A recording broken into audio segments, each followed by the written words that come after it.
Hello guys and welcome. Today it's gonna be an English video, just like we used to do back in the day. And although it's not my first English video and it's not gonna be my last for sure, I've been missing making English videos. So I thought, what better option to come back with this one, talking about what I love the most about motorsport, which is aerodynamics. And today, as you probably just seen already from the thumbnail and the title of the video, we're gonna talk about none other than the Ferrari MACARENA rear wing. Specifically, we're gonna talk about its problems, why it's not used nowadays from the Scuderia, what can be fixed and needs to be fixed, and if we're gonna ever see it again on track. And big spoiler alert, yes, we are gonna see it back on track, back on the Scuderia car, probably around Miami already, which is going to be the next race. Of course, we know all the situation back into the Asia, Middle East.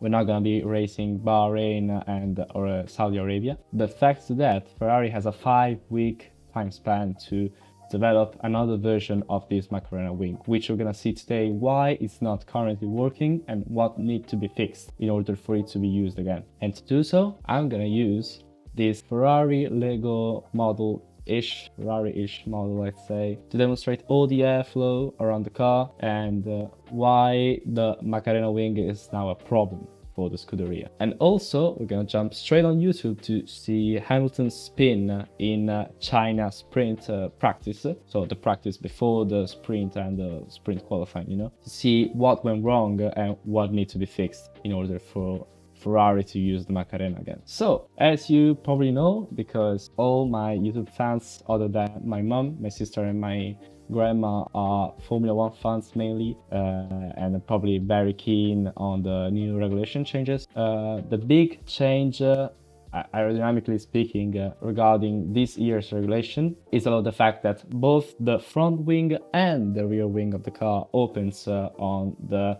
indicated straight. It's a big difference comparing to the last year, of course, when you could only use the rear flap to open and reduce drag in what we used to call the drag reduction system, or DRS. Now both the front wing and the rear wing flap open, and there are specific rules regarding this one. So basically, both the opening and the closing times need to be under 0.4 of a second, and they need to be done in one motion. So unlike what Mercedes was doing in China, which was due to a technical failure, I don't know whether to believe it or not, but they said it was, and to be fair, it didn't look to be giving them any advantage. So I'd call that true. Not cooling cap this time, not cooling cap. And most importantly, this is not something that is said by the regulation, but they need to be closed. So both the rear and front wing need to be closing at the same time, So when the driver applies the brake pedal, obviously both the rear and front flap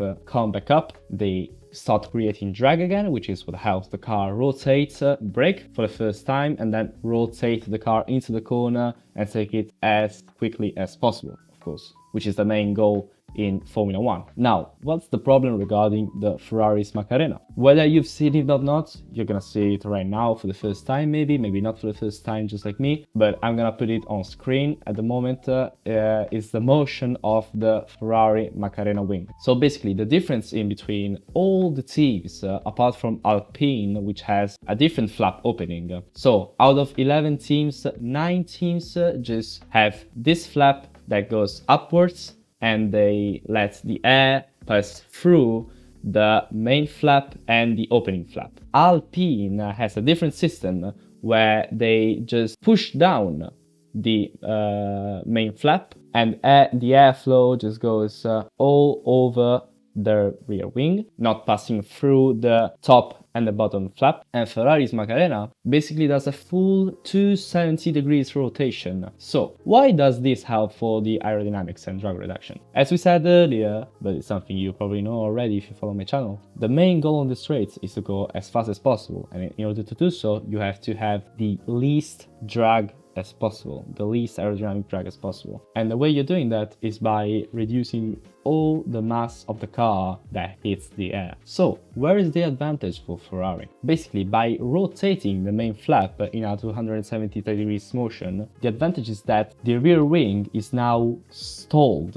This is what aerodynamics say. So basically, it's not creating either drag nor lift. By having its design, you basically have your bottom flap that is going like this, and your top flap that flipped is going like this, and it's creating like an oval figure in which airflow comes through, and basically you have the bottom flap that is creating downforce and the top flap that is creating the opposite of downforce, which is called lift. And in that very moment the wing stalls, and it's basically like it's not there for the aerodynamics. It's not there, therefore it does not create drag, and therefore it gives you an advantage on straight. We're talking about something like 7-8 kilometers per hour every straight as an advantage, which is a lot.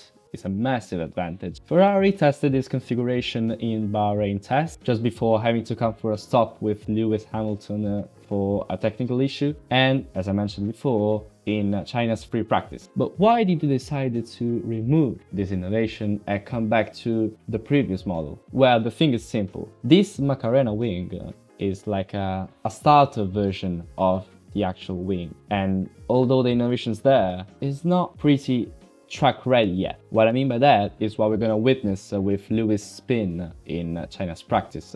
The problem with the MACARENA wing at the moment is that the motion that the front wing makes when the driver applies the brake pedal and the flap goes upwards in order to create drag back again, this motion is faster than the whole 270 degrees motion that the rear wing has to make. Why is this a problem? Well, it's a crazy problem for the balance, because in the very moment you apply the brake, you start having drag all back again here, which gives you grip, of course, because it gives you downforce. When we apply the brake pedal, we're not talking about drag again. We're talking about grip and downforce, which obviously creates grip, which is what helps you cornering and braking. By the moment this wing closes, which I don't know why it's missing a flap here, we start having downforce in the very front of the car, but we're not yet having downforce in the first part of the braking, in the rear zone, because in this rear area the rear wing is still rotating and its motion is not completed yet. But to understand why this is a problem for the car balance under the braking, we need to know what rake is. So while we're talking about rake, we are talking about how much the car leans inward, upwards during the balance transfers. So if you know a bit about motorsport and cars in general, you can try this with your road car as well. By the moment you apply your brake, the weight of the car goes at the front and the car does something like this. Obviously suspensions have not touching the ground with your nose, but the front of the car goes a bit towards the ground, and the rear of the car lifts a bit.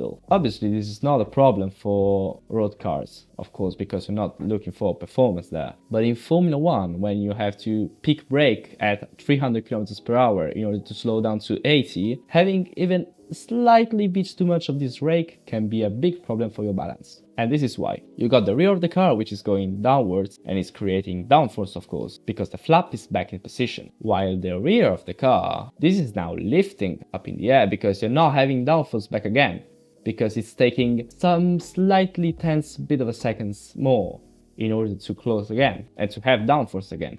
So there is a slight moment when you have downforce in the front of the car and you have lift in the back of the car, which, as we said earlier, is the opposite of downforce and is exactly what you don't want in a Formula 1 car, because lift is basically what makes planes fly and it lifts the car upwards, therefore making you lose downforce and grip and balance altogether. To sum it up, since the MACARENA wing takes too much time for it to close, the front of the car has a flap that closes faster than the rear wing, and it starts creating downforce here before it creates downforce here again. And this creates downforce at the front and lift in the rear, lifting the car up in the back of it and creating a very, very messy balance under the braking for the first few tenths of a second. Actually, no, we're talking about milliseconds. But remember, guys, we're in Formula One. We're at the peak of motorsport engineering, and those slight time misses may cost you a lot. So we're not gonna jump straight to OBS in order to watch the Lewis Hamilton spin together and to analyze it. Okay, so it's one of my first time using OBS. I hope there's no problem with the transmission or anything. Sorry for the notification there.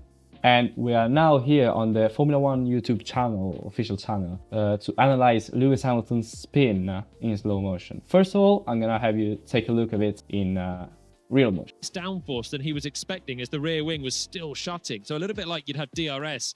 Exactly just like the commentators said already. It's not like we're gonna add anything much, but let's take it frame by frame. So in this moment, this is an overtake spot for the Chinese Grand Prix. So Lewis has both rear and front wing open. And if we take a look, you can see that the rear main flap is still open, just like the front flap. But if we go and arrive here in the braking zone, you can see in one moment that the rear wing is starting to rotate and the front wing is starting to close up. So this is the moment that Lewis applies the brake. And you can see the front wing is coming upward and the rear wing starts rotating. But take a look here. Here, you can see it's shiny. The front wing is completely closed already, while the rear wing, look, it's rotating. It has not even done like an 180 degrees rotation. It has to do 270. It's missing like 90 degrees already, while the front wing is already closed. And as you can see here,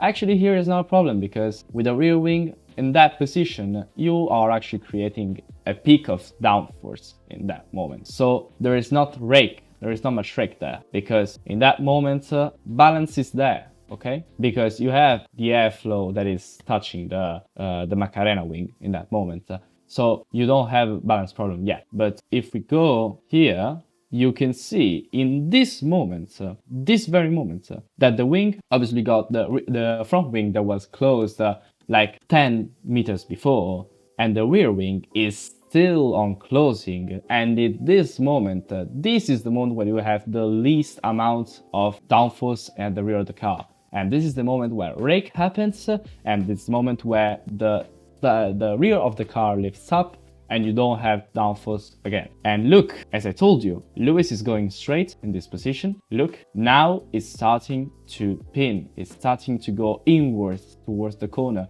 And he's not cornering yet, because the cornering, like the apex is down there. So in the cornering phase, you will enter it here. He is not cornering yet. He is spinning on its own because he has locked his rear brakes, because obviously the rear brakes are trying to apply more force because the rear half of the car has no downforce. So look at what happens. This is now inevitable. You can see Lewis' car is already starting pointing here towards the apex, although, as I told you, he is not rotating yet. He is still in the first phase of the braking. And what happens next is inevitable.